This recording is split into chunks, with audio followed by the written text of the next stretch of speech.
ना ही अधायो, लेकिन क्षीर सिंधु में लेटन हारे को नाम जुबा पे कबहु न लायो। और लेटत लेटत लेट भयो कि चिता में लेटन के दिन आयो। लेटत लेटत लेटी भयो अब चिता में लेटनी के दिन आयो। तो लेटते लेटते हम इतने लेट हो गए कि अब चिता में लेटने के दिन आ गए हैं। क्या हम भजन कर पाएंगे? जवानी में हमने राम नहीं कहा, बुढ़ापा में चाह करके क्या राम निकलेगा? कहेंगे राम निकलेगा आम। अपनी व्यथा से जब अत्यधिक करुण व्यथा हो जाए तो भगवान का भजन कर पाओगे? उलझ जाता है मन, उलझन में फंस जाता है मन।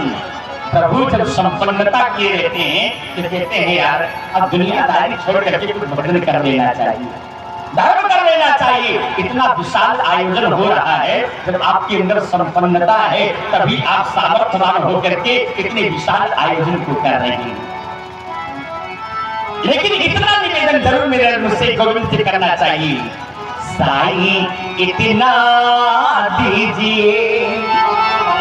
गोविंद अहंकार ना हो जाए, दीजिए अहंकार ना हो जाए। अहंकार पतन का सबसे बड़ा कारण है।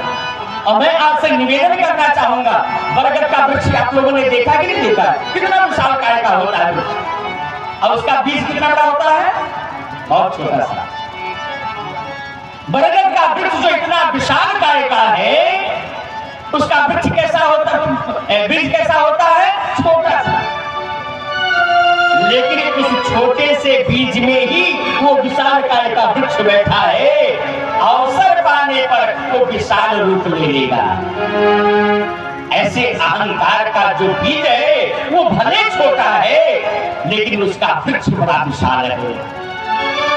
और एक बात याद रखना, अहंकार जब विशाल काय धारण कर लेता है तो राम जैसे सम्राट व्यक्ति को भी नहीं छोड़ता।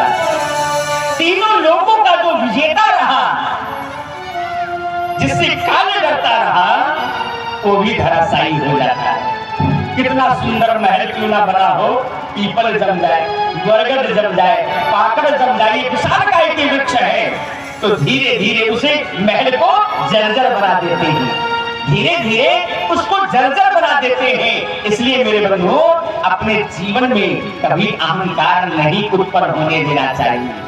और अहंकार का छेदन कैसे होगा? सत्संग से होगा। जाड्यम धियो हर सिंचत वाच सत्यम। सत्संग ही आपकी जड़ बुद्धि का विनाश कर सकती है, सत्संग ही आपको गोविंद के चरण से जोड़ सकती है।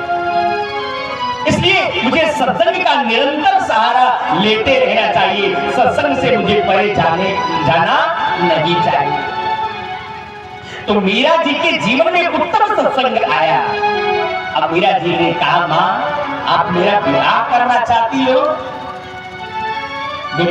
तो जानते हैं मीरा जी की मां ने कहा, बेटा मेरी एक ही इच्छा है, मेरी एक ही मन की तमन्ना है कि तेरे हाथ पीले कर दो और तेरे हाथ पीले करके ससुराल भेज दो, मेरी सबसे बड़ी खुशी हो जाएगी। मां को गले से लगा करके श्री मीरा जी ने कहा, मां तू चाहती है कि मैं सदा सुहागन रहूं? तू चाहती है कि मैं सदा सुहागन रहूं? कहा बिल्कुल। तो कहा, मां जब तू चाहती है कि मैं सदा सुहागन रहूं तो आखिर तू मुझे बार बार प्रेरणा इस जगत के जीव से क्यों करती है विवाह करने के लिए? ये बार बार प्रेरणा तू मुझे क्यों करती है इस जगत के पति से प्रेम करने के लिए? क्योंकि मां मैं जानता हूं, मैं भली बात जानती हूं, ऐसे परे को क्या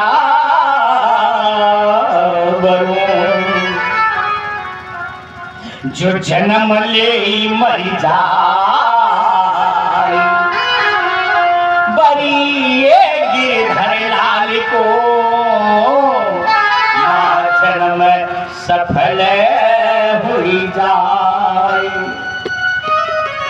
ऐसे पति को क्यों मैं वर्ण करूं जो जन्म ले और मर जाए।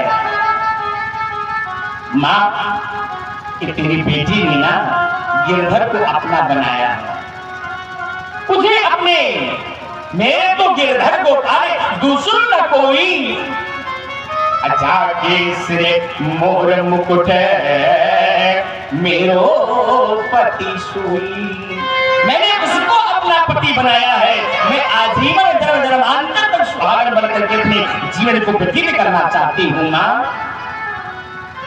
मीरा की मैया शिथिल हो गई।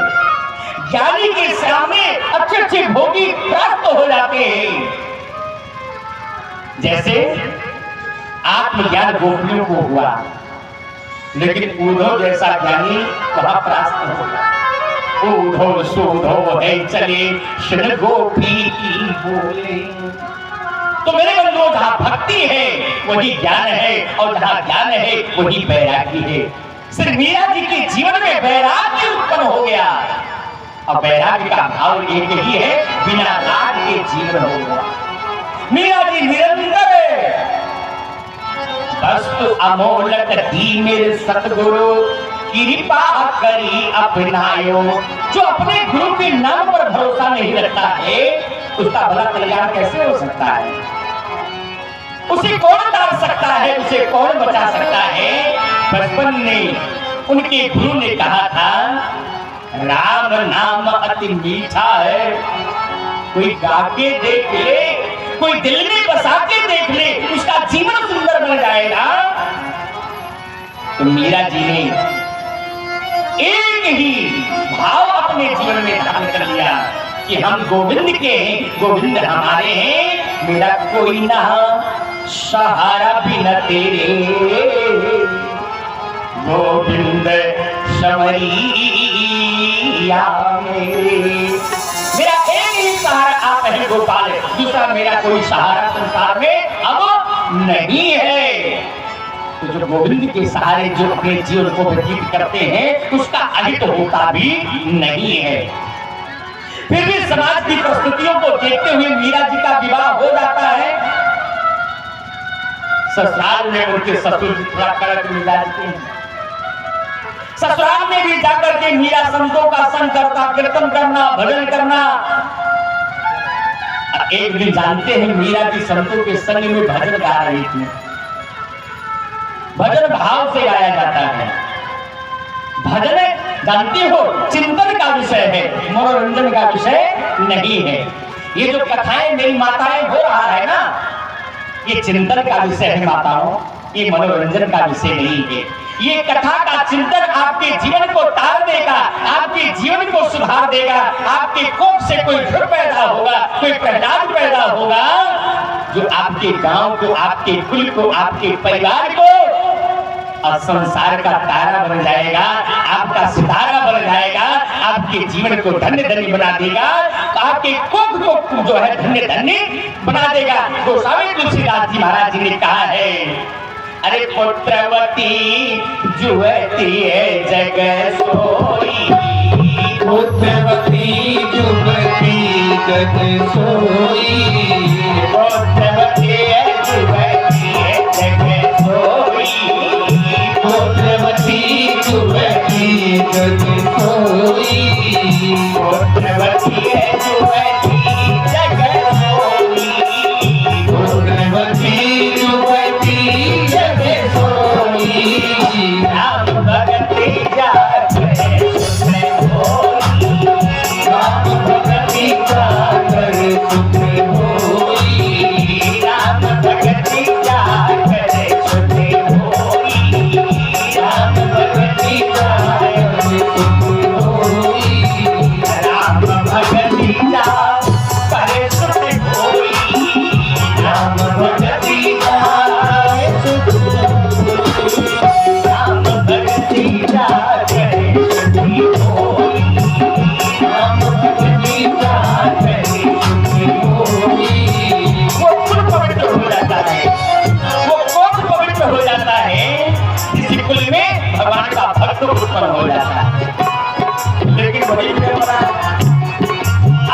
बेटा बेटी ज्यादा भगवान में मन लगाने लग जाए तो लोग कहते हैं मेरा बेटा तो बिगड़ गया है,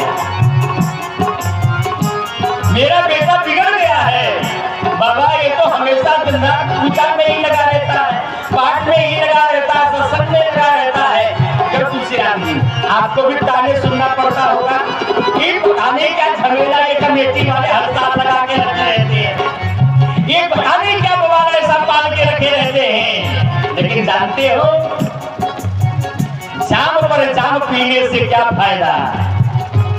तुलसीराम जी ने आपने ठान लिया है, आपके कमेटी के लोगों ने, ये मैं देखता हूँ, मैं तो नाम नहीं लेना चाहता हूँ, कितने हमारे कमेटी के सदस्य हैं, इन्होंने जैसे मैंने ठान लिया महाराज जी, ये जगत का जाम से जाम पीने से क्या फायदा, रात बीती उतर जाएगी।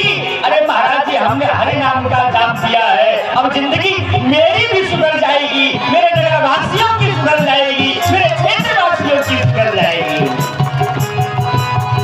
ऐसा संकल्प जिसके गांव का हो, जिसके परिवार का हो, उसका जीवन धन्य हो जाना है। वहां ऐसे मानस मेला लगता है और ऐसे भक्तों का सैलाब होता है। इसलिए मीरा जी भजन कर रही थी, बड़े भाव से प्रेम से गा रही थी। एक रागी व्यक्ति पहुंच गए प्रेम जी, कहा कृपया राग से गाइए, कृपया राग से गाइए, कृपया राग से गाइए। इतना बड़ा बैनर लेकर के दौड़ रहे। मीरा जी ने बैनर को नीचे उतारा और राग के आगे अंग लगा दिया। राग से गाओ या ना गाओ चलेगा, लेकिन कृपया अनुराग से गाइए। भगवान राग से मिलने वाला नहीं है, भगवान तो अनुराग से मिलने वाले हैं। आपके चित्त में अनुराग होना चाहिए। भाव बिन ऊंची पुकारी मैं कभी सुनता नहीं, भाव से मुझको भजो तो भव से बेड़ा पारेंगे। भाव से अगर परमात्मा को भजते हो तो निश्चय ही आपका कल्याण हो जाएगा। तो मीरा जी ने कहा राग से गाओ ना गाओ चलेगा मेरे बंधु, लेकिन अनुराग होना चाहिए। और सच्चाई में आपसे बता रहा हूं समस्त ग्रामवासियों से, अगर आपके अंदर अनुराग नहीं होता तो ये मानस मेला जो आप प्रतिवर्ष लगाते हैं, ये सरस राम कथा जो हर वर्ष होता है, पृथक पृथक विद्वानों का यहाँ संगम जो होता है, ये नहीं होता, ये नहीं हो सकता था। लेकिन मैं एक बात निवेदन करना चाहूंगा कि धर्म से इसमें बड़ी कठिनाई आएगी, लेकिन कभी कठिनाइयों से घबराना नहीं होगा, कभी घबराना नहीं। इससे जूझ करके धर्म का पताका कभी गिरने नहीं देना। मैं इतना कहता हूं कि गिरने नहीं देना, क्योंकि मेरे बंधुओं अनुभवी लोगों ने कहा है पानी से भरी हर नदी गंगा तो नहीं है। हर नदियों में पानी है, हर तालाब में पानी है, लेकिन पानी से भरी हर नदी गंगा तो नहीं है। आगे जो दीप से वो पतंगा तो नहीं है। पानी से भरी हर नदी गंगा नहीं हो सकती, और ये जो दीप से घबरा जाए वो पतंगा नहीं हो सकता है। पानी से भरी हर नदी गंगा तो नहीं है, और जो भागे जो दीप से वो पतंगा तो नहीं है। माना हमारे देश में झंडे तो बहुत हैं, माना हमारे देश में झंडे तो बहुत हैं, लेकिन दिलों में सबके तिरंगा तो नहीं है। लेकिन दिलों में सबके तिरंगा तो नहीं है। अगर सबके दिलों में तिरंगा होता तो प्रेम भाई आतंकवाद क्या होता, क्या भारत की अस्मिता पर आज आता? लेकिन नहीं, ये भारत का सपूत आपके घर से, आपके घर से, आपके घर से भारत की सीमा पर खड़ा होकर के विरोधियों को, दुश्मन देश के लोगों को ललकारता है। हम अब भोर का सूरज है, कोई शाम नहीं है। हम गुलाम नहीं है,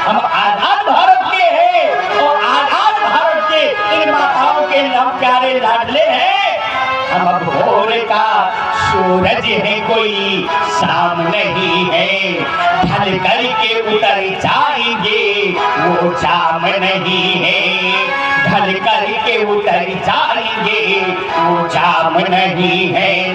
हम मिट नहीं सकते हैं ये दुनिया को बता दो। अगर आपको लगेगा कि सदगुरु जी ने सही बात कहा है तो आपका समर्थन मुझे पूरा मिलना चाहिए। हम मिट नहीं सकते हैं ये दुनिया को बता दो।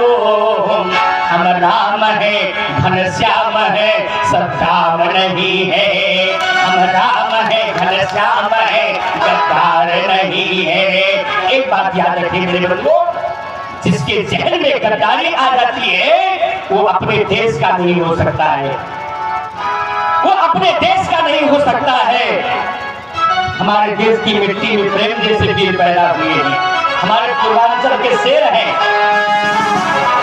और मैं आपसे बताना चाहूंगा कि हमारे जो तीनों शेर हैं कि पूर्वांचल के खेसारी लाल पौनलाल जी के साथों में अपनी संगति करने वाले हैं। तो ये आपका सौभाग्य है। लेकिन एक बात याद रखना मेरे बंधुओं, वो पुण्य और पाप कभी हो नहीं सकता, वो पुण्य और पाप कभी हो नहीं सकता, वरदान और साप कभी हो नहीं सकता। जो शख्स अपने देश की मिट्टी का नहीं है, जो शख्स अपने देश की मिट्टी का नहीं है, अरे कमबख्ती वो माँ बाप का भी हो नहीं सकता, कमबख्ती वो माँ बाप का भी हो नहीं सकता। जो अपने देश की मिट्टी का नहीं हुआ, जिस मिट्टी में पैदा होकर के पल करके हम इतने बड़े हुए, उस मिट्टी का जब नहीं हुए, उस मातृभूमि का नहीं हुए, तो हम आखिर दूसरे का कैसे हो सकते हैं।